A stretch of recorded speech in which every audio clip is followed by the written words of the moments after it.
राघव राजा राम पतित पावन सीताराम सीताराम सीताराम भज प्यारे मन सीताराम सीताराम सीताराम भज प्यारे मन सीताराम रघुपति राघव राजा राम पतित पावन सीताराम रघुपति राघव राजा राम पतित पावन सीताराम सीताराम सीताराम भज प्यारे मन सीताराम सीताराम सीताराम भज प्यारे मन सीताराम बोलिए सियापति रामचंद्र भगवान की जय राघवेंद्र सरकार की जय जय श्री राधे जय जय श्री राधे। सभी भक्तों से निवेदन, बहुत एकाग्रचित होकर सत्संग का एक एक शब्द हृदयंगम करने का भरसक प्रयत्न कीजिए। हमारा काम है केवल भगवान की चर्चा को हृदय में बसाना। हम यहाँ पर क्या कंजूसी करते हैं, ध्यान से सुनिएगा। हमें लगता है कि हम सत्संग सुन रहे हैं, अगर एकाग्रता नहीं है तो आपकी यहाँ सत्संग में शरीर की प्रेजेंस नहीं चाहिए, आपके मन की प्रेजेंस चाहिए। आपका मन सत्संग में होना चाहिए। कल हमने आपके सामने चर्चा रखी कि नारद जी को भगवान ने बंदर बनाया और जब भगवान शंकर को पता चला तो उनके मन में ईर्ष्या हो गई कि छोटा बालक मान के उस पे तो कृपा की, मुझ पर कृपा नहीं की। तभी भगवान शंकर ने क्या सोचा कि मैं तो ऐसा बंदर बनूंगा जो सदा भगवान के साथ रहूंगा। हमने कहा था हमारा मन भी बंदर है, काम क्रोध लोभ के कारण। कहते हैं मुकुंद माधव गोविंद बोल, केशव माधव हरि हरि बोल। मनुष्य मृत्य प्राणी है। भगवान श्री कृष्ण ने भागवत में कहा जातस्य ही ध्रुवो मृत्यु ध्रुवम जन्म मृत्युश्च च। जो जन्मता है उसको मरना सुनिश्चित है। हमारे शरीर का जन्म होता है, बस इतना कटिबद्ध कर लीजिए। आपका जन्म नहीं हुआ, आपके शरीर का जन्म हुआ है। आप तो अजन्मा हो। जो मरता है उसका जन्म निश्चित होता है। ये गीता के दूसरे अध्याय के 27वें श्लोक में कहा गया। अब ध्यान से सुनिएगा, यदि मृत्यु निश्चित होती है फिर उसका समय और स्वरूप किसी को ज्ञात नहीं होता।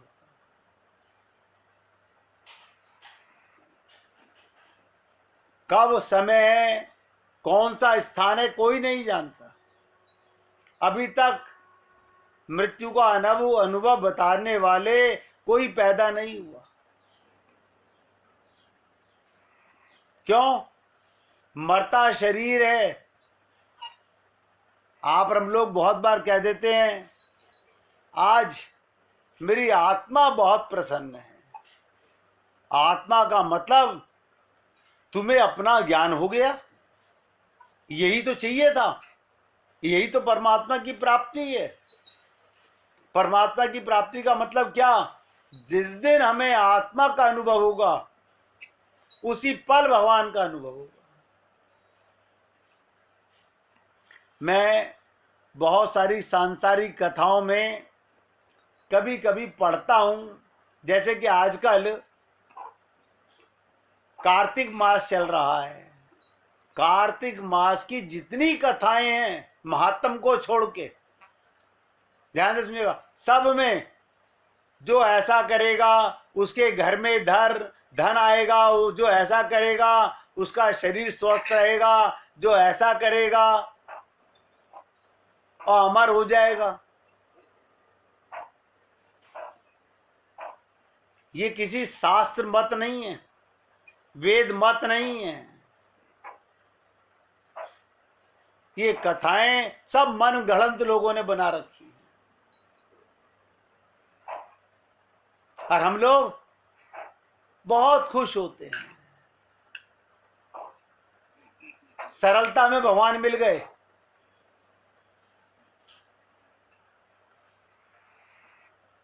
तो मैंने कहा मृत्यु निश्चित होती है, फिर उसका समय स्वरूप कोई नहीं जानता। अभी तक मृत्यु का अनुभव बताने वाला कोई पैदा नहीं हुआ। मृत्यु जब होनी है और जैसी होनी है वैसी होती है। कोई भी डॉक्टर, कोई भी अस्पताल उसे रोक नहीं सका।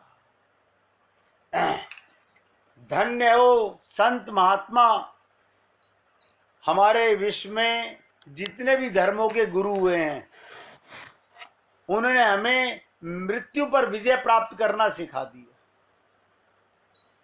कमाल है, हमारी मृत्यु नहीं हो सकती। क्यों? क्योंकि हम आत्मा है। तभी तो कहा कि राम मरे तो मैं मरूं, मरना मरे बलाए। जो मरेगा वो बला है, संसार का शरीर है, मिट्टी है। मिट्टी के लिए रोना, ये मालूम पड़ता है कि कितना मूर्ख जीव है ये जो मिट्टी के लिए रोता है। आया है सो जाएगा, राजा रंक फकीर, बस इतना ही फर्क है। एक सिंहासन चढ़ी चले, एक बदे जंजीर। क्या मतलब हुआ? ये नई बात क्या बता दी? एक सिंहासन चढ़ी चले और एक बंधे जंजीर। जो भगवान के लोक में जाता है उसका परम पद होता है, वो सिंहासन पर चढ़ के जाता है और बाकी सब काल के द्वारा, यमराज के द्वारा जंजीरों में बांध के ले जाया जाता है। मृत्यु अटल है, फिर भी हर व्यक्ति अमर रहने की चाह रखता है। देखिएगा, हम लोग अपनी अमरता को नहीं जानना चाहते, अपनी अमरता को नहीं जानना चाहते। हम शरीर की मृत्यु पर विजय प्राप्त करना चाहते हैं, जो कभी नहीं हो सकता। मृत्यु पर विजय प्राप्त कोई नहीं कर सका। मृत्यु पर विजय किसने प्राप्त की? जो गुरु और प्रभु की शरण चला गया।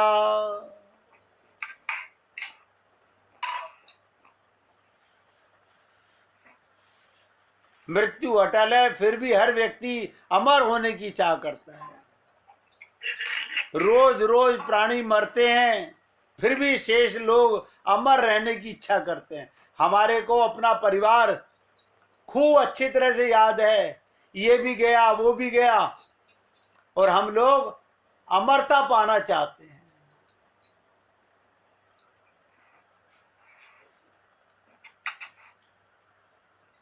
श्रद्धा और विश्वास हो तो ऋषियों का दर्भ और गणेश जी का सुपारी में पूजन करने से भी लाभ होता है। ध्यान से सुनिएगा, अगर श्रद्धा और विश्वास हो, आंखें बंद कीजिए, अपने गुरु और प्रभु का ध्यान कीजिए, पूरा लाभ मिलेगा। ब्राह्मण लोग सुपारी के ऊपर कलावा लपेट के गणेश जी को स्थापित कर लेते हैं श्रद्धा के कारण। अन्यथा आप किसी भी बड़े से बड़े मंदिर में चले जाइए, एक एक शब्द ध्यान दीजिएगा, किसी भी बड़े से बड़े मंदिर में चले जाइए, कितना ही अर्चा विग्रह का दर्शन कर लीजिए, नतीजा ठन ठन गोपाल है।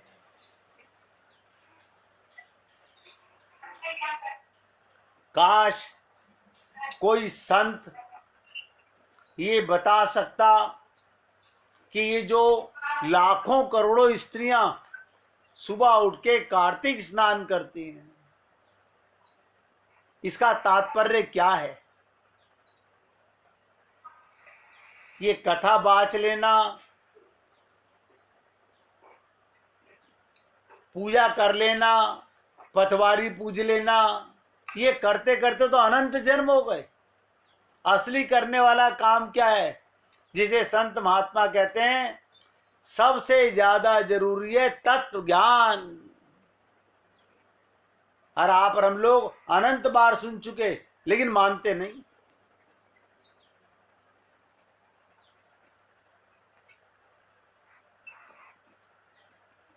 आपके अंदर परमात्मा विराजमान है, देखिएगा, आपके अंदर विराजमान है, इसी शरीर में विराजमान है। भगवान कहते हैं, मोह को तू क्या ढूंढे रे बंदे, मैं तो तेरे पास में। स्वयं भू विग्रह में श्रद्धा और विश्वास होने से विशेष और शीघ्र लाभ होता है, शीघ्र लाभ होता है। किसी संत की लिखी पुस्तक को पढ़ने की अपेक्षा उस संत के मुख से साक्षात, आप देखिएगा हम कितनी गीता भागवत रामायण पढ़ते हैं, कितना पढ़ते हैं, क्या लाभ हुआ, और सत्संग से क्या लाभ होता है। क्यों? हम जो पढ़ते हैं अपनी बुद्धि से पढ़ते हैं, और बुद्धि प्राकृतिक है। हमारी प्राकृतिक बुद्धि कभी दिव्य अर्थ को नहीं निकाल सकती।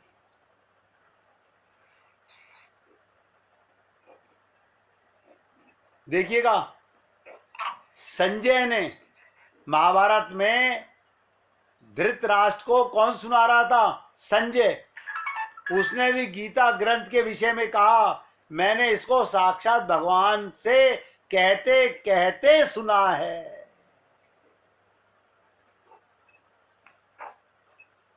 धृतराष्ट्र भी सुन रहा था, और संजय भी सुन रहा था, और अर्जुन भी सुन रहा था। धृतराष्ट्र पर असर क्यों नहीं पड़ा? वो अपनी बुद्धि से सुन रहा था। उसकी बुद्धि में क्या था? मेरे बेटे कौन किसको मार रहे हैं, मेरे बेटे क्या कमाल कर रहे हैं, मेरे बेटे क्या क्या कर रहे हैं। जब संजय बोलता था कि भीम ने उसको मार दिया, तो डांटता था संजय को, तू मेरे बच्चों की मृत्यु बताता रहता है। कभी पांडवों के भी किसी की मृत्यु बताएगा कि नहीं बताएगा? देखिएगा, धृतराष्ट्र हमारी तरह ही था, पागल। जब अभिमन्यु मारा गया तो धृतराष्ट्र के कलेजे में ठंडक पड़ी कि चलो कम से कम मेरे इतने बेटे मारे गए, पांडवों का कोई तो मरा। ये गीता सुनने का लाभ था। आप सोचिए, गीता तो वो भी सुन रहा है। मन में रहती दुनियादारी और बहुला सा ध्यान लगाते हैं, इससे लाभ नहीं मिलता मेरे भाई। मैं तो आपसे बार बार कहता हूं, हे पुण्य आत्माओं, ये मौका बार बार नहीं मिलेगा, अब मिला हुआ है।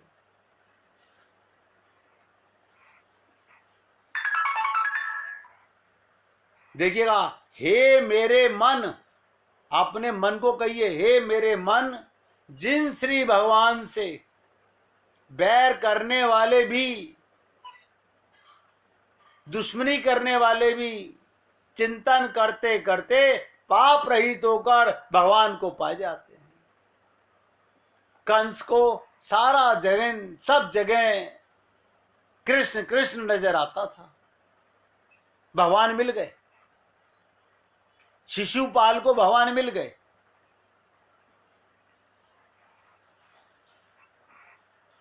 इसलिए हमें उन भगवान राम और कृष्ण का सदा सर्वदा चिंतन करना चाहिए।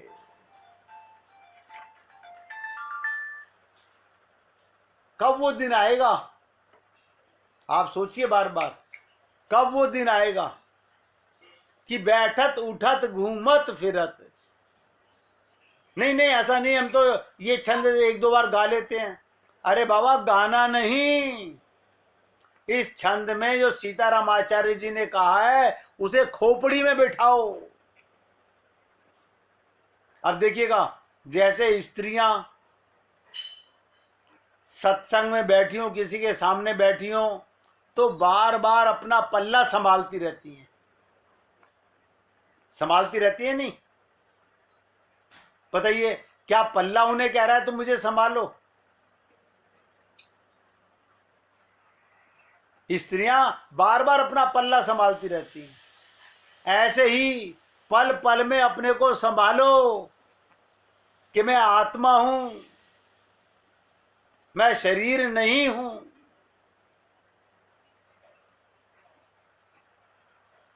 उन्हीं का सदा सर्वदा नाम रटो, उनसे ही सदा सर्वदा प्रेम करो।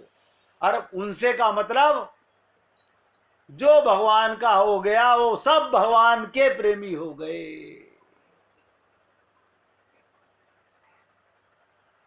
अरे, आपने शरीर से विवाह संसार के शरीर के पति से कर लिया, ठीक है, कर लिया। कम से कम मन से तो विवाह अपने गुरु और भगवान से कर लो। लेकिन नहीं, हम तो अपना मन भी, बुद्धि भी, और साथ में ये ढिंडोरा भी पीट रहे, हम शरणागत हैं। मैं तो सोचता हूं, इन नौटंकियों से होगा क्या?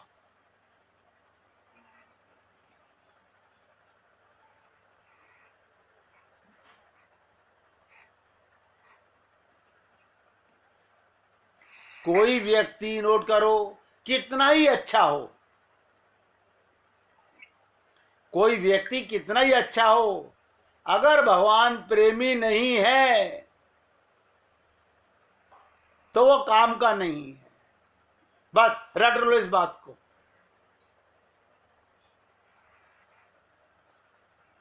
कहते हैं ना, राम भक्त हित नर तनु, राम भक्त हित नर तनुधारी, सही संकट किए साधु सुखारी, और नाम सब प्रेम जपत अनियासा, भक्त हो ही मुद मंगल वासा।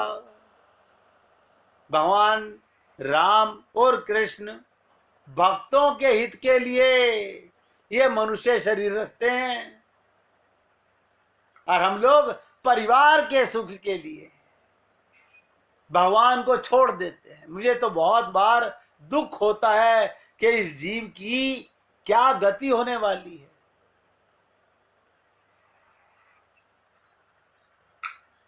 ये चौपाई सुनी होगी कि राम भक्त हित नर तनुधारी, मनुष्य शरीर रख के भगवान आते हैं।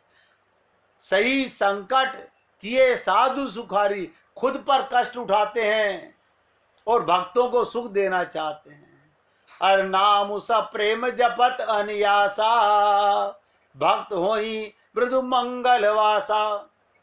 तुम्हें तो केवल भगवान का चिंतन करना है, सुमिरन करना है, ध्यान में रखना है। अब क्या करें, रिश्तेदार हमारा पीछा नहीं छोड़ते। हम लोग बड़े खुश होते हैं, हम लोग बड़े खुश होते हैं। भगवान ने भक्तों के हित के लिए मनुष्य शरीर धारण करके, ध्यान से सुनो, राम ने भक्तों के हित के लिए मनुष्य शरीर धारण करके स्वयं कष्ट सहकर साधु महात्मा भक्तों को सुखी किया है।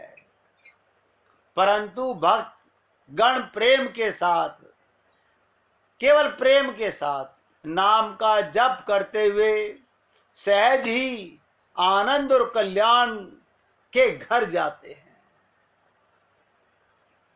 कुछ नहीं करना, कोई नौटंकी नहीं है। आज पूजा का ये सामान नहीं आया, अब पता नहीं भगवान पूजा स्वीकार करेंगे नहीं करेंगे। भगवान तो कह रहे हैं पत्रम पुष्पम फलम तोयम, तुम एक बार 2 आंसू अपने प्रभु के लिए बहा दो। हम नौटंकियां बहुत करते हैं जो भगवान को पसंद नहीं है, क्योंकि हम ये जानते नहीं। देखो, किसी के मन में डाउट नहीं है, सबको पक्का पता है, प्रत्यक्ष बात है कि सबको शरीर छोड़ना ही पड़ता है, शरीर को मरना ही पड़ता है।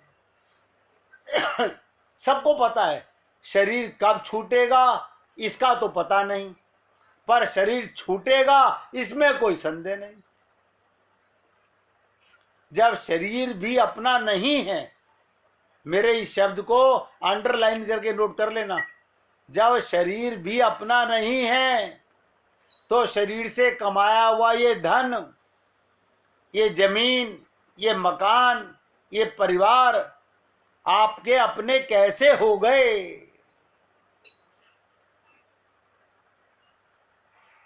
बार बार सोचिए, ये आपके कैसे हो गए। जिस शरीर से आपने ये सब रिश्ते नाते बनाए हैं,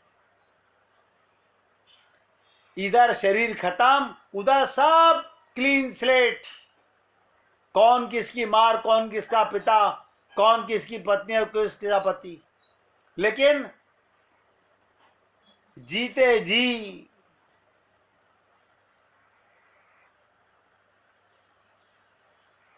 आप सोचिएगा, जब शरीर ही छूट जाएगा तो जो कुछ तुमने इकट्ठा किया है, फिर किस चीज के साथ आप रहोगे।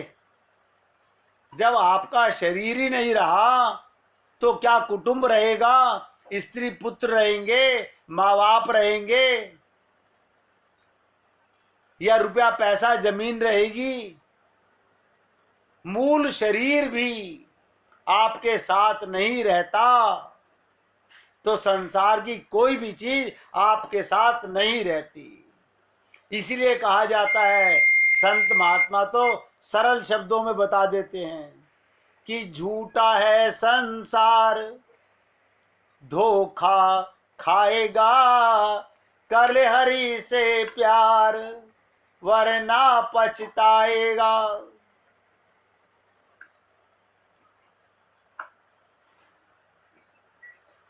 अच्छा, किसी से पूछा कि सबसे सरल मार्ग बताओ भगवत प्राप्ति का क्या है। सारे जने सुने,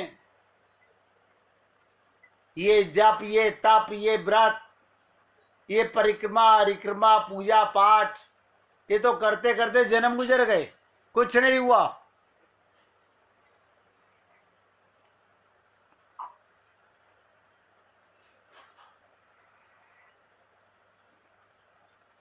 करना कुछ नहीं, लिखो। आपको जो बात मैं अब बताने जा रहा हूं, अगर आपके हृदय में ये बात बैठ जाए और ऐसी बैठ जाए कि फिर निकले नहीं, फिर निकले नहीं। क्या बात है? ये पृथ्वी भगवान की गोद है। आप कहाँ रहते हो?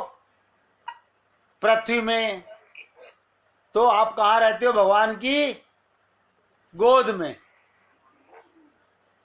बस इतनी बात याद रखो, हम भगवान की गोद में बैठे हैं, हमारे पर भगवान की दृष्टि है, हमारे पर भगवान का हाथ है, आनंद ही आनंद है। आपको कोई दुखी कर नहीं सकता। उसका एग्जाम्पल भी सुन लीजिएगा।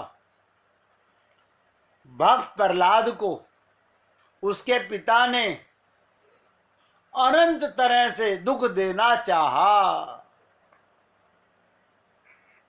क्या उसको हिरण्यकश्यपु दुख दे सका? नहीं। क्यों नहीं दे सका? क्योंकि उसको अपने गुरु की एक बात याद रही, मैं भगवान की गोदी में हूं, राम मरे तो मैं मरूं। पहले तो राम को मरना पड़ेगा, तब मैं मरूंगा। मैं तो भगवान की शरणागति में हूं, उनकी गोदी में हूं। और जो जाकी शरण गयो वापे वाह की लाज। करोड़ों अरबों खरबों रुपए इकट्ठे कर लो, इसके लिए दुखी होते हो, इसके लिए टेंशन में रहते हो। ये तो सब छोड़ के मरना है। एक तरफ तो गाते हैं धनवंता सोई जानिए, जा पे राम नाम धन होए।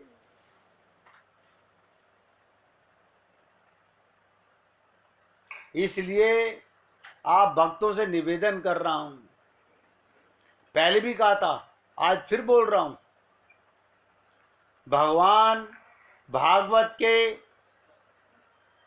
11वें स्कंद के 29वें अध्याय का 29वां श्लोक है। 11, 29, 29 श्रीमद् भागवत पुराण निकाल के पढ़ लीजिएगा। 11वें स्कंद के 29वें अध्याय का 29वां श्लोक। क्या कह रहे हैं भगवान? उद्धव के माध्यम बना के हमें कह रहे हैं, हे उद्धव, सब में मेरे को देखने से बढ़कर, सब में मेरे को देखने से बढ़कर और कोई साधन नहीं है।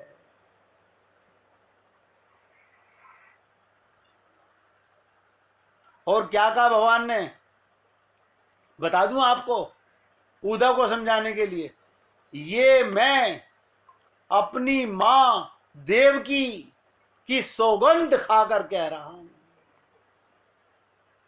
मैंने भगवान को भी सौगंध खानी पड़ी इस कुबुद्धि के दिमाग में बैठाने के लिए।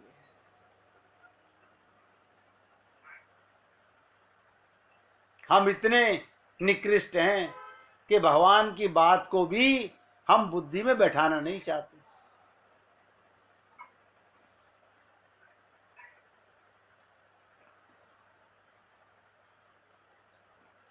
जैसे 84 लाख योनियों में कबहू के करी करुणा नर देही, जैसे 84 लाख योनियों में कभी भगवान की कृपा से मनुष्य जन्म मिलता है। कहते ना, बड़े भाग्य मानुष तन पावा। ऐसे ही नोट करो, मनुष्य जन्म में, मनुष्य जन्म तो मिल गया, कभी सत्संग का मौका मिलता है। ये मौका बड़ा अनमोल मिलता है मुश्किल से। आप और हम लोग कितने भाग्यशाली हैं। नहीं, आप कह रहे हो हम भाग्यशाली हैं, हम तो सत्संग छोड़ छोड़ के भागते हैं। आप सोचिए, आप हमारे को कह रहे हो हम भाग्यशाली हैं, हम तो ये देखते हैं कौन सा काम ज्यादा जरूरी है, भगवान को पाना जरूरी है या संसार के मनाना ज्यादा जरूरी है। अभी हमारी आंखें खुली नहीं है। ये सत्संग का मौका, एक एक शब्द पे ध्यान दीजिएगा, ना किसी ताकत से मिलता है, ना किसी बुद्धि से मिलता है, ना विद्या से मिलता है, ना धन से, ना चतुराई आदि से मिलता है। आपको सत्संग भगवान की कृपा से मिलता है, आपकी ताकत से नहीं, आपकी बुद्धि से नहीं, आपकी विद्या से नहीं, आपके धन से, चतुराई आदि से नहीं मिलता, भगवत कृपा से ही मिलता है। बिनु सत्संग विवेक न होई, और बिनु हरि कृपा मिले नहीं संतान। जब मौका मिलता है हम उसका महत्व नहीं समझ पाते। महत्व माने सब जानते होंगे, उसकी इंपॉर्टेंस नहीं समझते, अब पीछे रीते के रीते रह जाते हैं। जब कोई अगर तुम्हें इनविटेशन देता है ना कि आज सत्संग में आइएगा, मैं तो कई बार सोचता हूं, हमारे डॉक्टर साहब थे, पूरी गीतांजलि में एक एक को घर घर जा जाके कहते थे, भैया सत्संग में आया करो। और लोग सोचते थे पता नहीं हमारे को कौन से जुआ घर में फंसा रहे हैं, ये क्यों हमें फंसा रहे हैं शराब खाने में, जुए खाने में। उन्होंने यहां तक कि मेहरा साहब मैं लिख करके नीचे बोर्ड पे लगा दूं, बता, पूरा प्रयत्न किया। हमारे राजकुमार जी ने हमसे परमिशन मांगी कि मैं अपने जानने वालों को सबको बता दूं। मैंने कहा आपके मन में है, ये मन के भ्रम भी मिट जाएगा। उन्होंने सबको बताया, वो अपने मुंह से कहते हैं मैंने 400-500 लोगों को बताया।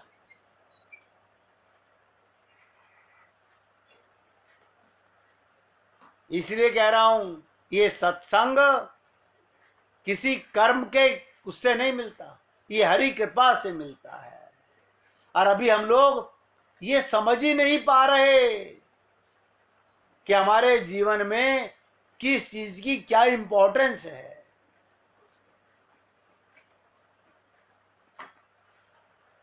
बस इतना समझ लीजिएगा, जिसने अपने गुरु पर और भगवान पर विश्वास किया, श्रद्धा की, उसको संसार में कोई ठगने वाला नहीं।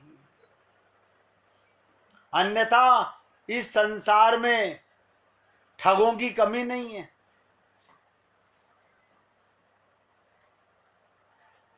इस संसार में ठगों की कमी नहीं है।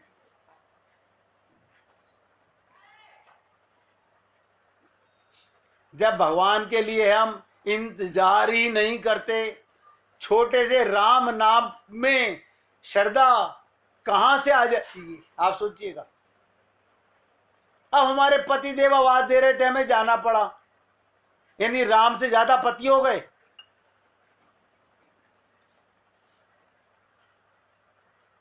शुरुआत तो अनुशासन से ही होती है, लेकिन अक्सर अंत भी उसी से होता है।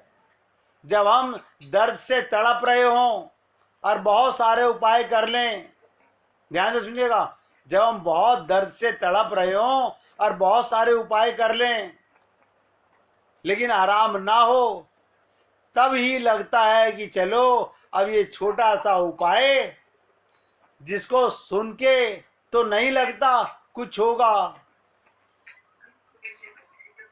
भगवान का नाम लेते हैं और भगवान का नाम लेते ही प्रभाव प्रकट होने लगता है। जिसने आर्त होकर के पुकारा, आ जाओ प्रभु आ जाओ। अब आप लोग